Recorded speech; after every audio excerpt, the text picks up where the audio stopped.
Evet, hoş geldiniz hepiniz. Bugün de bir okuma yapacağız beraber. Dedik ki böyle ufak bir metin alalım, ele okuyalım. Bir de sonra üstünden geçelim, yeni kelimeler öğrenelim. Ve bugünkü metnimiz renkler hakkında. Alors, les couleurs. Le rouge est une couleur vive. Vous comprenez ce que ça veut dire, vive?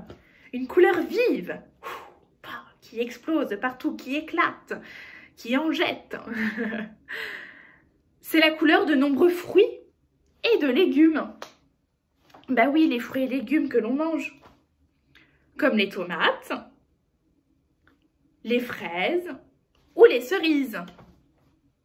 Le jaune est la couleur des bananes, du maïs ou des poussins, par exemple.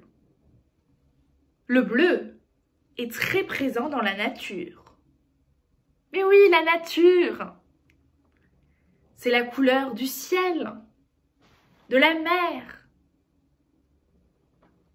Le rouge, le jaune et le bleu sont trois couleurs primaires.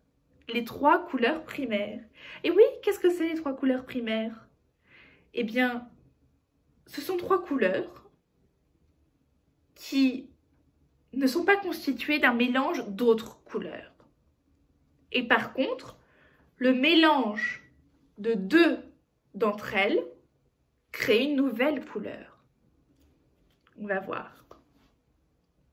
En les mélangeant, on peut former d'autres couleurs. Le vert, par exemple, est la couleur de l'herbe et des feuilles des arbres. Quelle couleur faut-il mélanger pour faire le vert? Nous avons donc trois couleurs primaires, le rouge, le jaune et le bleu. Il faut en mélanger deux d'entre elles pour obtenir le vert. Quelles sont donc ces deux couleurs? Le rouge, le jaune, le bleu. Pour avoir du vert, il faut mélanger du jaune et du bleu, exactement. L'orange est la couleur de certains fruits, comme l'orange que l'on mange, qui porte son nom, la clémentine ou l'abricot. Mais oui. Alors l'orange, c'est le mélange de quelle couleur? Rouge, jaune, bleu. C'est le mélange, bien évidemment, du rouge et du jaune. Ça fait de l'orange. Le violet se trouve chez nombreuses fleurs comme le lilas. Alors, le violet, c'est le mélange de quelle couleur? Mais oui, c'est ça, c'est le mélange du bleu et du rouge. Le brun, aussi appelé marron, est la couleur du café, de la terre et de l'écorce des arbres. Alors le brun est obtenu par le mélange de ces trois couleurs, rouge, jaune, bleu. Ça fait du brun. Enfin, on trouve aussi le blanc. Mais oui, le blanc, qui nous rappelle peut-être la pureté, la propreté, comme la neige en hiver. Et le noir, comme la nuit. D'ailleurs, le blanc, en fait, est l'absence de couleur d'une certaine manière, puisque c'est l'absence des rayons de lumière. Et le noir, c'est le contraire du blanc. Et oui, le noir attire tous les rayons de lumière. Le blanc, le noir, qui sont d'ailleurs vus comme des opposés, en effet. Et entre les deux, il y a, ce que l'on dit toujours, il y a une échelle de gris. Mais oui, quand on mélange du blanc et du noir, selon les quantités, on va obtenir un gris plus ou moins foncé. Metni bir kere okuduk. Şimdi tekrar cümle ele alalım diyorum ve yeni kelimelere bakalım. Les couleurs, renkler. Le rouge est une couleur vive. Evet, le rouge bildiniz, kırmızı. Hatta size şunu söyleyebilirim. Fransızca belirli bir kırmızıya cramoisi diyoruz. Le rouge est une couleur vive. Vive demiş. Vive sıfatı ne demek? Canlı demek. Kırmızı canlı bir renk. Bence bu konuda hepimiz hemfikiriz. C'est la couleur de nombreux fruits et légumes. birçok meyve ve sebzenin renkleri. Comme les tomates, domates, les fraises, çilek ou les cerises, kiraz.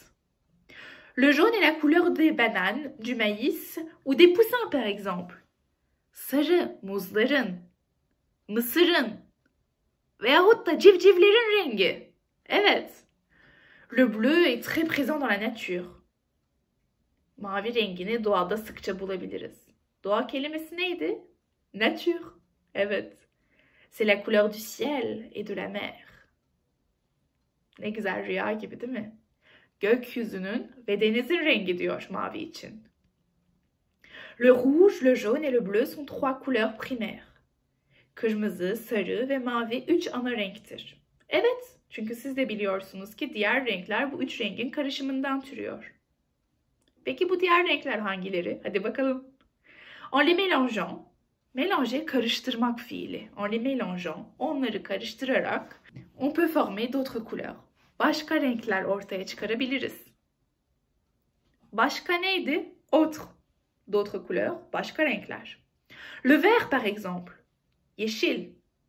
Par exemple neydi? Örneğin, örnek vermek istediğimizde par exemple diyoruz. Exemple, örnek demek. Le vert par exemple est la couleur de l'herbe et des feuilles des arbres. Yeşil mesela. Çimin ve ağaçların, yaprakların rengi. L'orange est la couleur de certains fruits, comme l'orange qui porte son nom. La clémentine ou l'abricot. Turuncu. Evet, turuncu rengi. Bazı meyvelerin ismidir. Mesela portakal. Evet, bazen Türkçe turuncu rengine portakal rengi diyebiliyoruz. Fransızca'da portakal meyvesinin ve turuncu rengin ismi aynı. Orange. Başka hangi meyveler demişler? Clémentine. Evet, clémentine mandalina'nın bir türü. Ou l'abricot. Malatyalılar burada mı? Tabii ki de kayısı demek abricot. Le violet se trouve chez de nombreuses fleurs comme le lilas.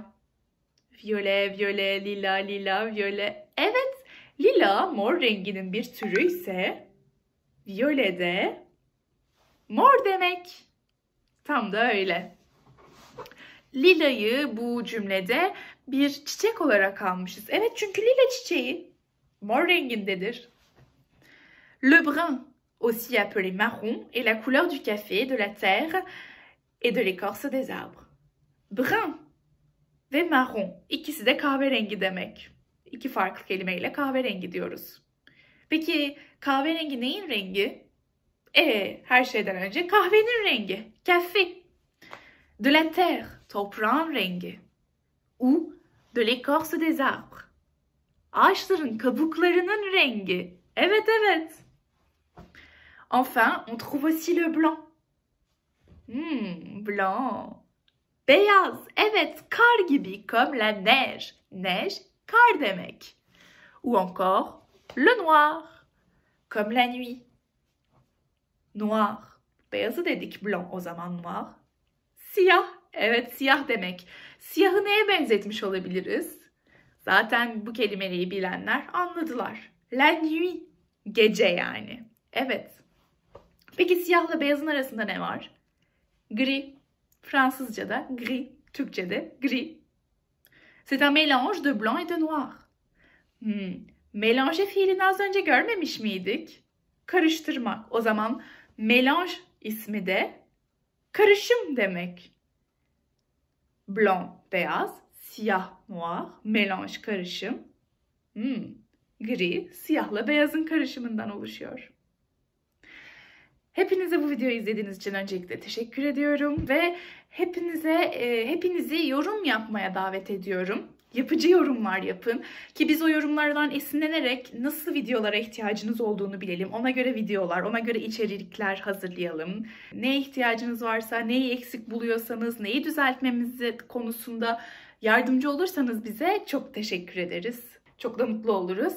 Başka videolarda en çabuk, en hızlı şekilde, en yakın zamanda görüşmek üzere.